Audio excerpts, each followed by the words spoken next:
والعاقبة للمتقين والصلاة والسلام على سيد الأنبياء والمرسلين أما بعد فأعوذ بالله من الشيطان الرجيم بسم الله الرحمن الرحيم إن الله وملائكته يصلون على النبي يا أيها الذين آمنوا صلوا عليه وسلموا تسليما اللهم صل على سيدنا مولانا محمد بارك وسلم صلوا عليه صلاة وسلام عليك سيدي يا رسول الله صلى الله تعالى عليه وسلم بسم الله الرحمن الرحيم إن الذين يؤذون الله ورسوله لعنهم الله في الدنيا والآخرة ولأعد لهم عذابا مهينا والذين يؤذون المؤمنين والمؤمنات بغير ما اكتسبوا فقد احتملوا بهتانا وإثما مبينا بے شک جو ایذا دیتے ہیں اللہ اور اس کے رسول کو ان پر اللہ کی لعنت ہے دنیا اور آخرت میں، اور اللہ نے ان کے لیے ذلت کا عذاب تیار کر رکھا ہے، اور جو ایمان والے مردوں اور عورتوں کو بے کیے ستاتے ہیں انہوں نے بہتان اور کھلا گناہ اپنے سر لیا۔ اس آیت کریمہ میں کہا گیا ایذا دینا، یعنی اپنی ذات سے کسی کو ستانا، کسی کا دل دکھانا، کسی کو پریشان کرنا، اس کے حوالے سے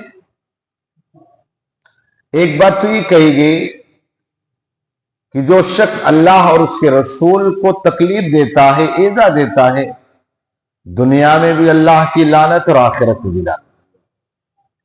دیکھیے، آپ اگر مجھے ایذا دیں گے تو تکلیف ہوگی، لیکن بندہ اگر خدا کو ایذا دیتا ہے، خدا کو تکلیف دیتا ہے، تو خدا کی ذات سے کوئی فرق نہیں پڑتا، خدا کی ذات پر کوئی فرق نہیں پڑتا، پڑے گا نہیں، ہم اپنا ہی بگاڑتے ہیں۔ اب آپ کہیں گے کوئی انسان خدا کو بھی ایذا دیتا ہے؟ ہاں دیتا ہے۔ کیسے؟ آپ دیکھو، انسان خدا کے بارے میں نہ جانے کیسے کیسے برے کلمات کہتا ہے۔ جیسے کافروں نے کہا معاذ اللہ، اللہ کے پاس بیٹا بیٹیاں ہیں، اور نے کہا کہ نیکی فرشتے کوئی چیز نہیں، فرشتے نیکی قوت کا نام ہے۔ کسی نے کہا فرشتے جو اللہ کی بیٹیاں ہیں۔ اس طرح کر کے اللہ تعالیٰ کو تکلیف دینا۔ اسی طور پر اللہ کے ولیوں کو پریشان کر کے اللہ کو تکلیف دینا۔ اگر بندہ کہا نا من عاد لی ولی فقد آذنت حربا، فقط کیا کہا جو شخص اگر اللہ کے ولی سے دشمنی رکھتا ہے تو اللہ فرماتا میں نے اس کے ساتھ اعلان جنگ کیا۔ ایک اسی طور پر شخص تھا، ایک مرتبہ اس نے، کیونکہ بڑا بدماش قسم کا آدمی تھا، لیکن وہ اللہ کے ولیوں سے بڑا واقف تھا، اور وہ غالباً اس نے خدائی کا دعویٰ بھی کیا۔ تو اب ظاہر سی بات ہے، جب یہ بات آئی بارش کی، کا بارش برسا، سارے لوگ اس کے پاس ہے، خدائی کا دعویٰ کیا تھا۔ تو جب یہ دعویٰ کیا تو کہا بارش ہو جائے گی۔ اب اس نے مصلی بچھا کہ اللہ اگر تو نے بارش نہ برسایا تو میں تجھے تکلیف پہنچاؤں۔ تو وہاں جو پہنچتے کہا یہ کیسے ہو سکتا ہے؟ کہا میں اللہ کے ولی کو تکلیف پہنچاؤں گا تو اللہ کو تکلیف پہنچے۔ تو اللہ نے فرمایا میرے ولی کو تکلیف نہ دے، میں بارش برسا دے۔ تو اللہ والے کو تکلیف دینے سے بھی اللہ کو تکلیف ہے۔ اب اگر جن لوگوں نے امام حسین کو شہید کیا، اس سے اللہ کو اور اس کے جو ولیوں کے سردار ہوں ان کو اللہ کو کتنی تکلیف ہوئی ہوگی، رسول اللہ صلی اللہ علیہ وسلم کو کتنی تکلیف ہوئی ہوگی کہ نہیں؟ ظاہر سی بات ہے۔ تو کہا جو شخص اللہ اور اس کے رسول کو تکلیفیں دیتا ہے اس پر دنیا میں بھی اللہ کی لعنت اور آخرت میں بھی لعنت۔ ارے بھائی، جب ایک مسلمان دوسرے مسلمان کو تکلیف نہ دے تو پھر انسان اپنے آقا کو تکلیف دے، اللہ کو تکلیف پہنچائے، یہ کتنا بڑا جرم اور گناہ ہو۔ آپ کو بتاؤں، حدیث پاک میں ہے، حضرت عبداللہ ابن عباس کہتے ہیں کہ ایک بندہ اگر کسی اپنے مومن بھائی کے دل کو خوش کرتا ہے تو اللہ تبارک و تعالیٰ اس سے ایک فرشتہ پیدا کرتا، اس سے ایک فرشتہ پیدا کرتا، وہ فرشتہ ساری زندگی عبادت کرتا رہے گا اور اس عبادت کا ثواب اس کے ذمہ لکھا جائے گا، اس کے ذمہ لکھا جائے گا، اور اس کے بعد جب وہ مرے گا نا تو اس کی قبر میں آئے گا، کہے گا پہچانا کا نہیں؟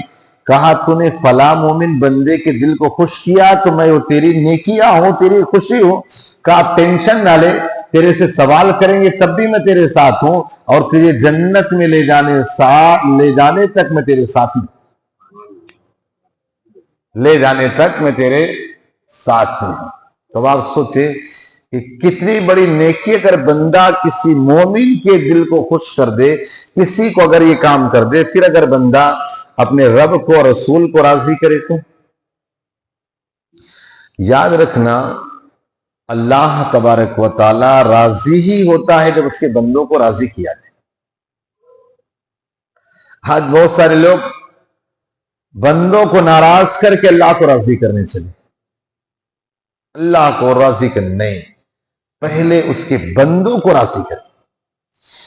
اب حدیث پاک میں بھی آقا علیہ السلام نے ایک ایمان والے کی، مسلمان کی نشانی بھی کیا بنے، من سلم المسلمون من لسانہ ویدہ والناس اجمعین، کہا مسلمان وہ ہے جس کی زبان سے، اس کے ہاتھ سے دوسرے مسلمان سارے لوگ محفوظ رہیں۔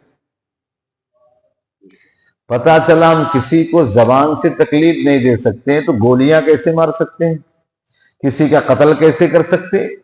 قرآن نے کیا کہا، من قتل نفسا بغیر نفس او فساد فی الارض فکأنما قتل الناس جميعا، کہا جو بندہ اگر کسی کو ناحق قتل کرے گویا ساری انسانیت کو قتل کیا، ساری سوسائٹی کو مار ڈالا، اور اگر ایک کی جان بچا لی گویا پوری سوسائٹی کو زندہ کر دیا۔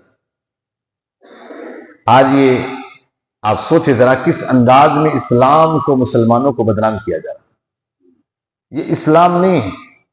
اگر میں کوئی غلط کام کرتا ہوں تو میں اسلام تھوڑی ہوں، میں اسلام کا ایک فرد ہوں، میں اس کے لیے ذمہ دار نہیں ہوں۔ آپ یہ کیسے یار دیکھو امام صاحب بھی تو یہ کر رہے تھے، تو میرا کرنا یہ آپ کے لیے دلیل نہیں، ایک سمجھانے کے لیے بتا رہا ہوں کہ اگر کوئی مسلمان کر دیا تو پتا چلا پورا اس مسلمان ہی غلط ہو گیا، سارے کے سارے غلط ہی ہو گئے، ایسا نہیں۔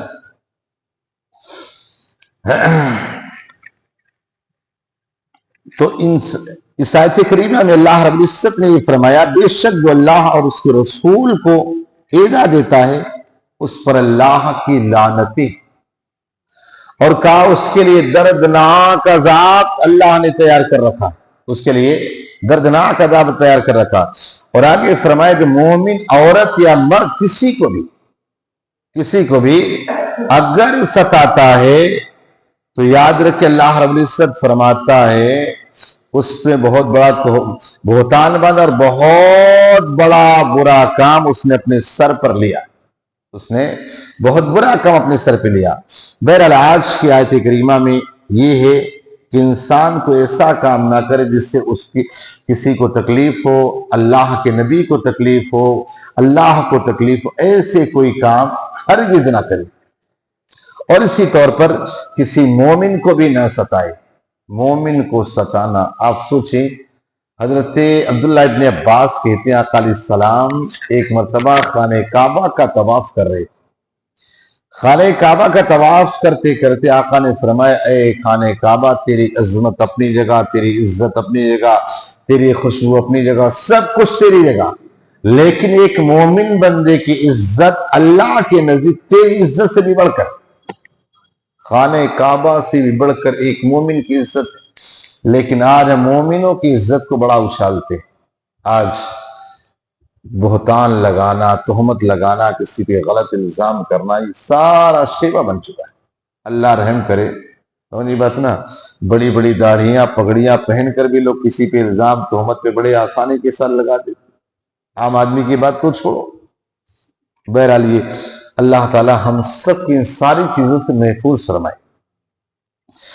تو آج کا ہمارے لیے درس یہی ہے کہ اللہ اور اس کے رسول کو بھی ایذا نہیں دینا، کسی مومن کو بھی ایذا نہیں دینا۔ اللہ پاک ہم سب کو کہنے سے زیادہ عمل کی توفیق عطا فرمائے۔